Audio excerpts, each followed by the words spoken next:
চীনে উচ্চশিক্ষার জন্য মোট কত ধরনের স্কলারশিপ পাওয়া যায় এবং সেই স্কলারশিপগুলো কোন কোন প্রোগ্রামের জন্য লাইক ডিপ্লোমা, ব্যাচেলার ও মাস্টার্সে আমরা কি ধরনের স্কলারশিপ পেতে পারি এবং সেই স্কলারশিপের আন্ডারে কত পার্সেন্ট স্কলারশিপ বা কত পার্সেন্ট সুযোগ পাওয়ার সম্ভাবনা আছে এবং এই স্কলারশিপগুলো পাওয়ার জন্য বাংলাদেশ থেকে অ্যাপ্লিকেশনের ক্রাইটেরিয়া কি এবং কোন প্রোগ্রামের জন্য কেমন রেজাল্ট রিকোয়ারমেন্ট আছে। উচ্চশিক্ষা সকলের জন্য একটা স্বপ্ন এবং এই স্বপ্ন বাস্তবায়নের জন্য আমাদের সামনে অনেক সময় অনেক ধরনের বাধা আসে এবং প্রথম যে বাধা সেটা হলো একটা স্কলারশিপ বা সেটা হলো একটা ফিস লাইক টিউশন ফিস বা হোস্টেল ফিস। বাইরের বিভিন্ন দেশে পড়াশোনা করার ক্ষেত্রে বিভিন্ন রকম ফিস আসে এবং সেটা কান্ট্রি টু ভার্সিটি ওয়াইজ বিভিন্ন এবং এর বাইরেও এমন কিছু কান্ট্রি আছে যেখানে আপনি খুবই কম খরচে লাইক ভালো একটা স্কলারশিপ নিয়ে পড়াশোনা করার সুযোগ পাবেন।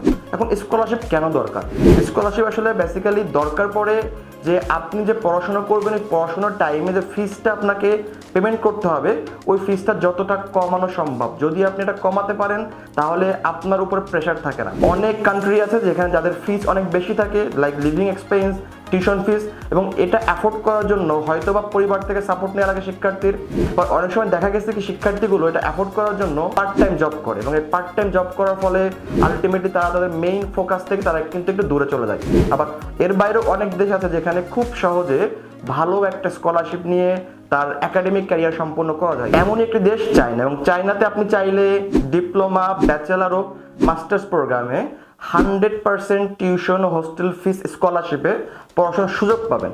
এখন প্রশ্ন আসতে পারে স্কলারশিপ কেমন রেজাল্ট আমি পেতে পারি, লাইক আমি যদি একটু প্রোগ্রাম ভাগ করে বলি তাহলে কি কি সুবিধা আছে প্রত্যেকটা প্রোগ্রামের জন্য। প্রথমে আমরা আলোচনা করব ব্যাচেলার প্রোগ্রাম। ব্যাচেলার প্রোগ্রামের জন্য যদি আপনি চায়নাতে পড়াশোনা করতে চান তো সেখানে আপনি বিভিন্ন টাইপের স্কলারশিপ পাবেন।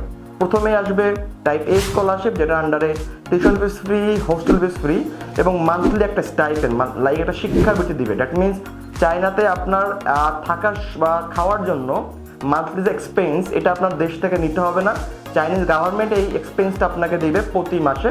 সেটা হতে পারে 500, 1000 বা 1500 RMB। এটা ডিপেন্ড করবে ভার্সিটির উপরে, ডিপেন্ড করবে আপনার কোয়ালিটির উপরে। এইটার বাইরে আমি যদি একটু টাইপ বি বলি ব্যাচেলার প্রোগ্রামের জন্য, তাহলে টাইপ বি স্কলারশিপের মধ্যে আপনি টিউশন ও হোস্টেল দুইটাই ফ্রিতে পড়াশোনা করার সুযোগ পাচ্ছেন। এইটা ছাড়াও চায়নাতে type C scholarship like tuition fees free, hostel fees বছরে 25 থেকে 30,000 বা 50,000 টাকার মধ্যে আপনার এক বছর কাভার হয়ে যাবে। এবং এইটার বাইরে লাস্ট যে টাইপ স্কলারশিপ বলি আমরা আনকন্ডিশনাল বা টাইপ ডি স্কলারশিপ, যেটা আন্ডারে টিউশন হোস্টেল ফিস 50% স্কলারশিপ পাওয়ার পরও ইয়ারলি আপনার পেমেন্ট আসবে 80,000 টাকা থেকে 1 লক্ষ। দ্যাট মিনস আপনি চাইলে চায়নাতে ব্যাচেলার প্রোগ্রামের জন্য এই 4 ধরনের স্কলারশিপ পড়াশোনা করার সুযোগ পাচ্ছেন খুবই কম টাকায়। যদি আপনি ফুল স্কলারশিপ পান তাহলে আপনার কোনো একাডেমিক খরচ নাই, উল্টো আপনি টাকা পাচ্ছেন। যদি পার্শিয়াল পান হয়তো আপনার কিছু টাকা খরচ যাচ্ছে। এবং এই স্কলারশিপগুলো নেওয়ার জন্য আসলে রেজাল্টের কিছু রিকোয়ারমেন্ট আছে, যত ভালো রেজাল্ট তত বেশি স্কলারশিপ। এটার বাইরে আমি যদি বলি একটু ডিপ্লোমাতে আসলে মেইনলি 2 ধরনের বা 3 ধরনের স্কলারশিপ আছে, যেটা টিউশন হোস্টেল দুইটাই ফ্রি, মান্থলি একটা স্টাইপেন্ড দিবে এবং এটার বাইরে tuition fees free, hostel fees free এবং এইটার বাইরে আরও একটা আছে সেটা শুধু টিউশন ফিস স্কলারশিপ। এইটাও স্টুডেন্টের রেজাল্টের উপর ডিপেন্ড করবে এবং অনেক সময় ইউনিভার্সিটিগুলো একটা ইন্টারভিউ নেয়, সেই ইন্টারভিউর উপর ভিত্তি করে আসলে বেসিক্যালি স্কলারশিপগুলো ভাগ করে আসে। এইটার বাইরেও চমৎকার একটা স্কলারশিপ প্রোভাইড করে সেটা মাস্টার্স প্রোগ্রামের ক্ষেত্রে সব থেকে বেশি স্কলারশিপ পাওয়া যায় চায়নাতে, যেখানে টিউশন হোস্টেল ফ্রির সাথে আপনি প্রতি মাসে 30 থেকে 50,000 টাকা শিক্ষাবৃত্তি পেতে পারেন। এবং এটার বাইরেও আপনি চাইলে বিভিন্ন scholarship, ANSO scholarship, CSS scholarship, Shanghai government scholarship বা ইউনিভার্সিটি বা প্রভিন্সিয়াল স্কলারশিপ, এইগুলোর আন্ডারে টিউশন ফি ফ্রি থাকবে, হোস্টেল ফি ফ্রি থাকবে এবং মান্থলি স্টাইপেন্ডে আপনি পড়াশোনার সুযোগ পাচ্ছেন। বেসিক্যালি এইগুলো হলো মেইন স্কলারশিপের পার্ট বাই পার্ট। অবশ্যই মাথায় রাখবেন যার একাডেমিক রেজাল্ট যত ভালো সে তত বেশি স্কলারশিপ পাবে এবং অ্যাডমিশন পাওয়ার ক্ষেত্রে যত আর্লি অ্যাপ্লিকেশন করবেন তত সুযোগ সুবিধা বেশি পাবেন।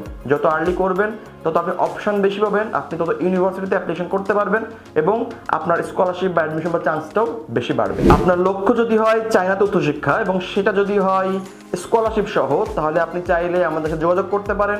আমাদের ডিসক্রিপশন বক্সে আমাদের ফোন নাম্বার, হোয়াটসঅ্যাপ নাম্বার দেওয়া আছে, চাইলে কথা বলতে পারেন, সরাসরি অফিস ভিজিট করতে পারেন। আমরা ওয়াইডার ওয়ার্ল্ড কনসালটেন্সি 6 বছর বেশি সময় ধরে চায়নার বিভিন্ন ইউনিভার্সিটি স্কলারশিপ নিয়ে কাজ করে আসছি। আশা করি আপনার উচ্চশিক্ষার জার্নি WWC সাথে শুভ হবে। ভালো থাকবেন, আসসালামু আলাইকুম।